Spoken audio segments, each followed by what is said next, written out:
जब first baby होता है ना तो पेरेंट्स बिल्कुल न्यू होते हैं, लेकिन जब सेकंड बेबी होने वाला होता है ना तो एक्साइटमेंट के साथ साथ आपकी टेंशन भी डबल हो जाती है। एज अ पेरेंट हम बहुत सारे क्वेश्चंस हमारे माइंड में रहते हैं कि क्या हम अपने दोनों बच्चों को इक्वल प्यार दे पाएंगे, या फिर जो भी चीज़ें हैं या जो भी रिस्पॉन्सिबिलिटीज़ हैं आपकी वो दोनों बच्चों के साथ आप इक्वली निभा पाएंगे।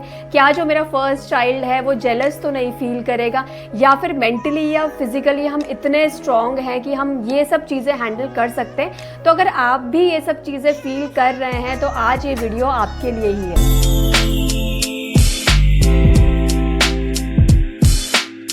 हाय everyone, welcome back to the channel the वॉमिशियस। तो अगर आप सेकंड टाइम प्रेग्नेंट हैं या फिर आप अपनी सेकंड प्रेगनेंसी प्लान कर रहे हैं तो आज ये वीडियो आपके लिए बहुत ज़्यादा इंपॉर्टेंट होने वाली है, क्योंकि आज हम इसमें बात करेंगे कि how to prepare for your second child. अब यहाँ पर ना प्रिपरेशन थोड़ी सी डिफरेंट होती है, ना सिर्फ बेबी के लिए बल्कि एज अ पेरेंट आपके लिए भी और आपके फर्स्ट चाइल्ड के लिए भी। तो अगर आपको वीडियो यूजफुल लगे, अच्छी लगे तो प्लीज़ लाइक करिए, चैनल को सब्सक्राइब करना मत भूलिएगा और शेयर करिए। अगर आपकी फैमिली में कोई भी सेकेंड टाइम प्रेग्नेंट है या फिर सेकेंड टाइम प्रेगनेंसी प्लान कर रहे हैं तो डेफिनेटली उन लोगों को भी ये हेल्प करेगी।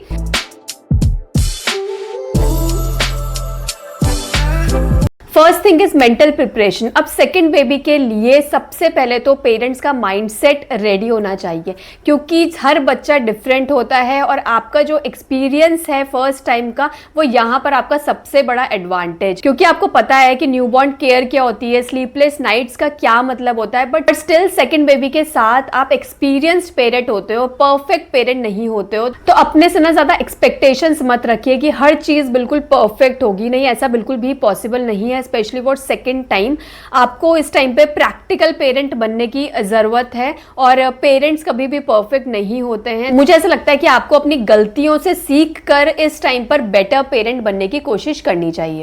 फर्स्ट बेबी आपका लर्निंग फेज होता है और सेकंड बेबी आपका मैनेजमेंट फेज होता है, और ये चीज़ आपको समझना बहुत ज़्यादा ज़रूरी है कि इस टाइम पे आपको टाइम बहुत कम मिलेगा, आपको बहुत ज़्यादा थकान होगी और कभी कभी बहुत ज़्यादा गिल्ट भी होगा अपने फर्स्ट चाइल्ड के लिए। खुद को कभी भी परफेक्ट पेरेंट नहीं समझें, स्ट्रांग बनने की कोशिश नहीं करें। इतना स्ट्रेस लेकर आपको हर चीज़ खुद से करने की ज़रूरत नहीं है। हेल्प लीजिए, क्योंकि हेल्प लेना कोई वीकनेस नहीं है। एंड एट लास्ट अपने इमोशंस को एक्सेप्ट करिए, क्योंकि कई बार जब हम मेंटली स्ट्रांग होते हैं ना तो आधी प्रॉब्लम आपकी वहीं पर ही सॉल्व हो जाती है। तो बिलीव मी, आप जितना एक्सेप्ट करेंगे ना अपने को कि आज मैं थकी हुई हूँ या फिर आज मुझसे नहीं हो रहा है, और ये सब चीज़ें जो होती है ना, जो एज अ मदर, यार मैंने खुद भी ये चीज़ फेस करी है कि हम लोग ना हर टाइम ये दिखाते हैं कि हम सब कुछ कर सकते हैं, हम सब कुछ कर सकते हैं। जितना आप ये चीज़ सोचेंगे ना आप अपनी बॉडी को ना और ज़्यादा गिराते चले जाएंगे। तो प्लीज़, और सेकेंड प्रेगनेंसी आप अपने लिए हेल्प लीजिए, बहुत ज़्यादा ज़रूरी है और इन चीज़ों पर ना आप ध्यान दीजिए। मेंटल प्रेशर जो आप फील करते हैं ना उसको आप शेयर भी करिए किसी के साथ, जो भी आपका जो पार्टनर है या कोई भी आपके फैमिली में है, अगर मम्मी हैं, पापा हैं, कोई भी हैं, अगर आपकी सिस्टर है, ब्रदर है, उनके साथ आप शेयर करिए। जितनी ज़्यादा आप चीज़ें शेयर करेंगे ना कि आज मुझसे नहीं हो पा रहा है यार, आज मैं बहुत थकी हुई हूँ, आज मैंने ये वाली गलती कर दी है, अगर ये चीज़ें आप जितनी शेयर करेंगे ना, it means you are becoming a better parent each and every day. And never expect from yourself कि यार सब कुछ परफेक्ट होना चाहिए, क्योंकि nothing is perfect. Specially as a parent आप कभी भी परफेक्ट नहीं हो सकते, तो प्लीज़ वो बनने की अननेसेसरी वो बनने की कोशिश नहीं करें। Second thing is first child को प्रिपेयर करना। अब ये तो सबसे ही इंपॉर्टेंट टास्क है, बट पर्सनली मुझे ऐसा लगता है कि आप कितना भी प्रिपेयर कर लें अपने फर्स्ट चाइल्ड को सेकंड चाइल्ड आने के बाद के लिए, बट वो सफिशिएंट नहीं रहता। बट कुछ चीज़ें आपकी ज़रूर हेल्प करती हैं to make this transition a little bit easy. जैसे कि आपको फर्स्ट चाइल्ड को ना इंक्लूड करना चाहिए उन चीज़ों में जो जनरली आप अपने बेबी के लिए कर रहे होते हैं। जैसे कि आप कुछ शॉपिंग कर रहे हैं, कुछ आप परचेजिंग करने जा रहे हैं अगर, तो अपने फर्स्ट चाइल्ड को इंक्लूड करिए अपनी शॉपिंग में, क्या लेना चाहिए क्या नहीं लेना चाहिए। आप बुक रीडिंग कर सकते हैं, सिबलिंग से रिलेटेड काफ़ी सारी अच्छी अच्छी बुक्स आती हैं यार, स्टोरी बुक्स आती है, वो आप रीड करिए। बच्चे को समझाइए सिबलिंग्स की इंपॉर्टेंस क्या है, ब्रदर सिस्टर जब होंगे तो ऐसा होगा वैसा होगा। ये सब स्टोरीज आप सुना सकते हैं अपने फर्स्ट चाइल्ड को। 1-to-1 टाइम को आप कभी भी मत छोड़िए फर्स्ट चाइल्ड के लिए, ये बहुत इंपॉर्टेंट है यार। एक होता है ना कि आप अलग से उस बच्चे अपने फर्स्ट चाइल्ड को टाइम दे रहे हैं, स्पेशल टाइम दे रहे हैं, उसको कभी भी नहीं हटाइए अपने रूटीन से। चाहे दिन में 10 मिनट भी आपको अपने फर्स्ट चाइल्ड के साथ स्पेंड करने को मिल रहा है ना, तो आप उस चीज़ को बिल्कुल भी, बोलते हैं ना, प्रायोरिटी में रखिए उस चीज़ को। क्योंकि जितना ज़्यादा आप इमोशनली कनेक्ट करेंगे ना अपने फर्स्ट चाइल्ड के साथ after becoming a second time parent also, तो आपका जो फर्स्ट चाइल्ड है ना वो उतना ही सिक्योर फील करेगा। तो डेफिनेटली आपका भी बॉन्ड अच्छा होगा और आपके जो सिबलिंग्स हैं ना उनका भी आपस में बॉन्ड अच्छा होगा। अगर आप अपने फर्स्ट चाइल्ड को इंपॉर्टेंस नहीं देंगे या प्रायोरिटी नहीं देंगे तो सिबलिंग्स का बॉन्ड भी अच्छा नहीं रहेगा। इसको आपको ध्यान देने की बहुत ज़्यादा ज़रूरत है। तो अपने फर्स्ट चाइल्ड के साथ जो आपकी बॉन्डिंग है ना आप उसको स्ट्रॉन्ग रखिए, जिससे कि आप भी एज अ टीम की तरह अपने सेकंड बेबी का जो आप पेरेंटिंग करेंगे वो उसमें भी हेल्प करें। So definitely this will work for all parents. अगर आप सेकंड बेबी प्लान कर रहे हैं तो अपने फर्स्ट चाइल्ड के साथ अपनी बॉन्डिंग इमोशनली बहुत ज़्यादा स्ट्रॉन्ग रखिए। This will really help a lot after becoming a second time parent. Third thing is physical health. अब फिजिकल हेल्थ तो यार अगर आप सेकेंड बेबी प्लान कर रहे हैं तो डेफिनेटली आपको अपनी जो फिजिकल हेल्थ है उसको आपको अच्छा रखना चाहिए, अपनी नींद को प्रायोरिटी देनी चाहिए। बहुत लोग बोलेंगे कि हमको टाइम नहीं मिलता है सोने का, बट ऐसा बिल्कुल भी नहीं है। टाइम आपको ज़रूर मिलता है, बट हम लोग जनरली क्या करते हैं, फ़ोन ही अपना स्क्रॉल करते रहते हैं, उसमें टाइम निकल जाता है।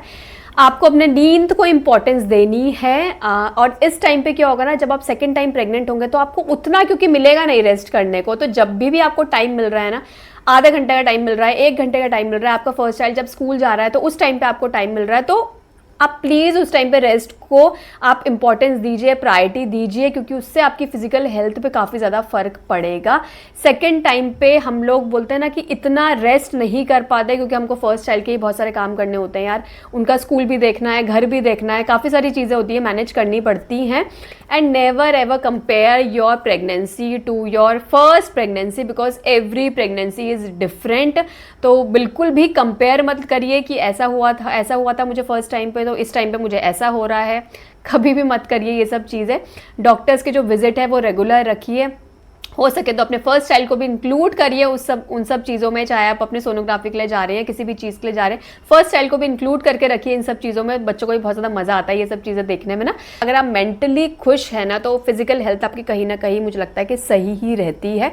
तो दोनों चीज़ों को बैलेंस करके चलिए। एक चीज़ हमेशा याद रखिए, आप दोनों बच्चों के साथ हर टाइम आप जस्टिस नहीं कर सकते, ये चीज़ें मान के चलिए। चाहे आप कितना भी मैनेज कर लें चीज़ों को, बट एक पॉइंट ऐसा आ जाता है जब आप किसी एक बच्चे को हर्ट कर देंगे और उस टाइम पे आप दूसरे बच्चे को देख रहे होंगे, आपका फर्स्ट बच्चा हर्ट हो जाएगा, या आप फर्स्ट बच्चे को देख रहे हैं तो सेकंड बच्चा हर्ट हो जाएगा। तो definitely this is a part of your parenting. And अगर आप 2 बच्चों की पेरेंटिंग कर रहे हैं तो समझ लीजिए कि ये आपकी लाइफ का पार्ट होने वाला है, जो शुरू होने वाला है इस टाइम से।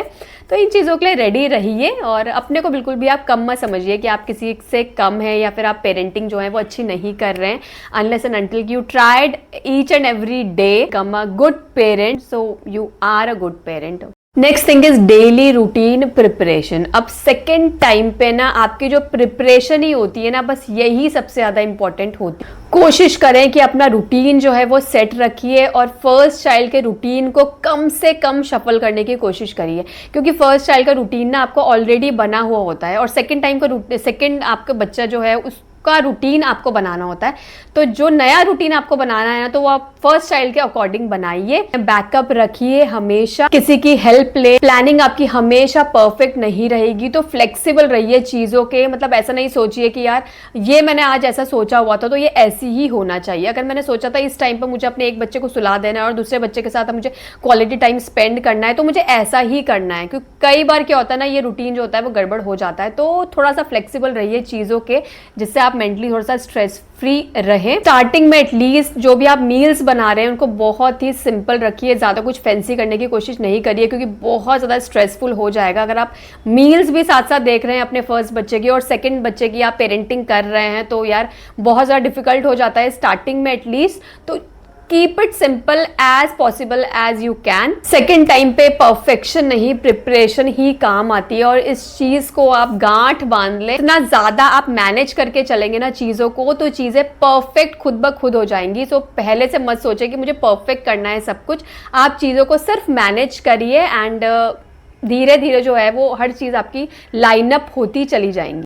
Next thing is partner relationship. अब असली जो टेस्ट होता है ना रिलेशनशिप का, वो सेकंड चाइल्ड के बाद ही होता है। बेटर ये है कि पहले से ही आप चीज़ों को प्लान करके चलें, एक दूसरे को ब्लेम नहीं करें, एक टीम बनकर काम करें, और जितनी स्ट्रॉन्ग टीम आप बनाएंगे ना उतना ही आपका घर जो है वो पीसफुल रहेगा। Believe me, this will really work. अगर आप चीज़ों को पहले से ही डिवाइड कर देंगे, पहले से ही आप रिस्पॉन्सिबिलिटीज एक दूसरे पे कर देंगे कि ये काम तुम्हें करना है, ये काम मुझे करना है, तो चीज़ें आपकी ईजी गोइंग रहेगी। वरना सेकेंड चाइल्ड के बाद घर में जो केओस है आपका वो बहुत ज़्यादा बढ़ जाता है। सो अगर आप चाहते हैं ना एक हेल्दी रिलेशनशिप बनाना, तो थोड़ा सा मुझे लगता है कि आप पेशेंस रखिए, कुछ टाइम तक तो एटलीस्ट आप पेशेंस रखिए, because it really a relationship test after becoming a second time parent. और जब भी आपको टाइम मिलता है तो अपने पार्टनर के साथ आप टाइम स्पेंड करिए, इन सब चीज़ों को भी मतलब प्रायोरिटी दीजिए side by side, because ultimately यार आपके जो पार्टनर्स हैं ना वही आपके काम आते हैं पेरेंटिंग में भी। सो येस, सेकेंड चाइल्ड होने के बाद आपके जो पार्टनर है वो बहुत इंपॉर्टेंट रोल प्ले करते हैं। सो बेटर है कि आप हमेशा एक टीम बन के रहिए, एक स्ट्रॉन्ग टीम बन के रहिए, जिससे कि आपकी जो पेरेंटिंग है ना वो थोड़ा सा ईजी हो पाए। अब नेक्स्ट जो चीज़ आती है वो अगेन एक वेरी इंपॉर्टेंट टॉपिक है, that is a financial planning. वैसे तो इसका बहुत ही लंबा चौड़ा है यार फाइनेंशियल प्लानिंग, आप सेविंग्स करते हैं, बहुत कुछ चीज़ें करते हैं, बट सेकंड बेबी के टाइम पे ना आपको, मुझे ऐसा लगता है कि अननेसेसरी खर्चे आपको नहीं करने चाहिए। और अगर आप सेकंड बेबी थोड़ा पहले से प्लान कर लेना तो वो ज़्यादा थोड़ा सा ईजी रहता है आपके फर्स्ट चाइल्ड को अडेप्ट करने में भी। वरना ना अननेसेसरी आपको अपने फर्स्ट चाइल्ड से ना चीज़ें जो है वो विड्रॉ करनी पड़ेंगी, which is not good for your first child also. क्योंकि देखो ना ऐसा होता है कि आपने फर्स्ट चाइल्ड को बहुत कुछ चीज़ें प्रोवाइड करवा दी, यार ये भी दे दिया, वो भी दे दिया, सब कुछ आप प्रोवाइड करवा रहे हैं, एंड सडनली यू थिंक यार मुझे एक सेकेंड बच्चा भी होना चाहिए। या उस टाइम पे आप क्या करते हैं कि अरे अब फाइनेंशियली अब मैं कैसे मैनेज होगा, कैसे होगा, तो आप फर्स्ट बच्चे से चीज़ें जो है वो विड्रॉ करना स्टार्ट कर देते हैं कि यार अब नहीं मिल सकता तुमको ये, क्योंकि अब आपका भाई या बहन भी आने वाला है, तो अब तो देखो थोड़ा सा आप तुमको समझना पड़ेगा घर की सिचुएशन, या जो भी आप चीज़ें समझाते हैं बच्चों को, तो वहाँ पर मुझे लगता है कि थोड़ा सा गलती हो जाती है एज अ पेरेंट हमारी। तो पहले से ही अगर आप अपने फर्स्ट चाइल्ड को थोड़ा सा लिमिटेड करके चलेंगे ना कि हाँ देखो इतना ही हम प्रोवाइड करवा रहे हैं, तो सेकेंड बेबी के आने के बाद भी ना उसको ज़्यादा फर्क नहीं पड़ेगा, क्योंकि उसको पता है कि हाँ इतनी ही चीज़ें उसको पहले भी मिलती थी और अभी भी उसको उतनी ही चीज़ें मिल रही है। तो प्लानिंग करना बहुत ज़्यादा ज़रूरी है। अगर आप सेकेंड बेबी प्लान कर रहे हैं ना तो थोड़ा सा पहले से प्लान करें और अपने फर्स्ट चाइल्ड को इंक्लूड करके रखें उस प्लानिंग में। सडनली मतलब आप ऐसा नहीं करें कि आपने फर्स्ट चाइल्ड को आपने सब कुछ चीज़ें देना बंद कर दिया या फिर कम कर दिया। थोड़ा सा मुझे लगता है कि वहाँ पर थोड़ा ट्रिकी हो जाता है समझना ये सब चीज़ें ना उतने छोटे बच्चे के लिए। तो यस, आपको 2 बच्चे करने हैं, 3 बच्चे करने हैं आपको, लेकिन थोड़ा सा आप प्लानिंग पहले से करके रखें अपनी फाइनेंशियल प्लानिंग, जिससे कि आगे चलकर भी आपको मुझे लगता है कोई प्रॉब्लम ना हो। कि कुछ ऐसी चीज़ें होती है कि आप इग्नोर नहीं कर सकते, आप वैक्सीनेशन आप अवॉइड नहीं कर सकते, मेडिकल एक्सपेंसेस आप अवॉइड नहीं कर सकते हैं। सो डेफिनेटली यार खर्चे तो बढ़ते ही हैं, बट अगर आप प्लान करके चलेंगे ना तो थोड़ा सा आप मुझे लगता है कि ईजी गोइंग हो जाता है। Last thing is family and society pressure. तो यार चाहे पहला बच्चा हो चाहे दूसरा बच्चा हो, यार फैमिली का प्रेशर, सोसाइटी का प्रेशर, ये तो हमेशा ही रहता है। तो इन सब चीज़ों को अपने लाइफ में अपनी पेरेंटिंग के आड़े नहीं आने दें। आपका जब सेकंड बेबी होने वाला होता है तो बहुत ज़्यादा प्रेशर होता है यार। अगर आपके पहला लड़की है तो आप बोलेंगे यार लड़का ही होना चाहिए ना, अगर बॉय है तो गर्ल ही होनी चाहिए। ये जो एक्सपेक्टेशंस है ना यार, मुझे लगता है कभी ख़त्म ही नहीं होता। और पेरेंट्स के लिए तो ये एक ऐसा, सोसाइटी ने ऐसा एक बना दिया है ना कि इनको तो कुछ ना कुछ बोलना ही है। आप कितनी भी अच्छी पेरेंटिंग क्यों ना कर लें अपने बच्चों की, वो कहीं ना कहीं कमियाँ निकाल ही देंगे आपके लिए। तो इन सब चीज़ों के लिए रेडी रहिए, सुनिए सबकी, बट जो चीज़ आपके लिए वर्क कर रही है, आपके बच्चों के लिए वर्क कर रही है, आपकी फैमिली के लिए वर्क करिए, आप सिर्फ वही करिए। अगर आपको ऐसा लगता है कि कुछ ऐसे ग्रुप्स हैं यार जहां पर आप को बोलते हैं ना नेगेटिविटी आ रही है, तो प्लीज़ अवॉइड करिए, बहुत ज़्यादा अवॉइड करिए, क्योंकि अननेसेसरी चीज़ें अगर आप सुनते रहेंगे ना तो आपके दिमाग में भी ना वही सब चीज़ें चलती रहती हैं। अवॉइड करिए, जितना हो सके अवॉइड करिए। जहाँ पर आप अवॉइड नहीं कर सकते ना तो कम से कम बोलिए, रिएक्ट कम करिए, और अपनी जो सेकेंड टाइम प्रेगनेंसी है उसको आप इंजॉय करिए बिना कुछ ओवर थिंक करे कि चीज़ें कैसी होंगी, क्या होंगी, ये सब चीज़ें नहीं सोचिए। और प्रेगनेंसी तो वैसे भी इंजॉय करने के लिए ही होती है, और बहुत सारी खुशियाँ बोलती हैं आपके घर में, खुशियाँ डबल होने वाली हैं। बस आप यही चीज़ सोचिए। केओस तो होता ही है घर में जब 2 बच्चे होते हैं यार, बट जब वो बच्चे साथ में खेलते हैं, साथ में बड़े होते हैं ना, एक सिबलिंग्स बॉन्ड जब आप क्रिएट कर देते हैं तो हैप्पीनेस डबल ट्रिपल हो जाती है घर में। तो बस वही चीज़ सोचिए और उसी की सोच के साथ ही जो अपनी सेकंड प्रेगनेंसी है ना उसको आप एंजॉय करिए। तो यस यार, this is all in this video. Second baby के टाइम पे जो प्रिपरेशंस होती है ना वो बहुत ज़्यादा होती हैं, चैलेंजेस आपके बहुत ज़्यादा होते हैं, बट एक्सपीरियंस के साथ साथ ना आपको जो कॉन्फिडेंस होता है वो बहुत ज़्यादा होता है, और this will help you a lot. बस उसी पे ही फोकस रहिए, एंड आई होप आपको ये वाली वीडियो आपको हेल्प करी होगी। आपको कोई भी क्वेरी है तो please comment me below. Video अच्छी लगी हो तो लाइक करिए, शेयर करिए, कॉमेंट में बताइएगा कि आपके फर्स्ट चाइल्ड अभी कितने साल का है और कब आप अपना सेकेंड बेबी प्लान कर रहे हैं। सो मिलती हूँ मैं आपको अपनी नेक्स्ट वीडियो में। Till then bye bye and take care.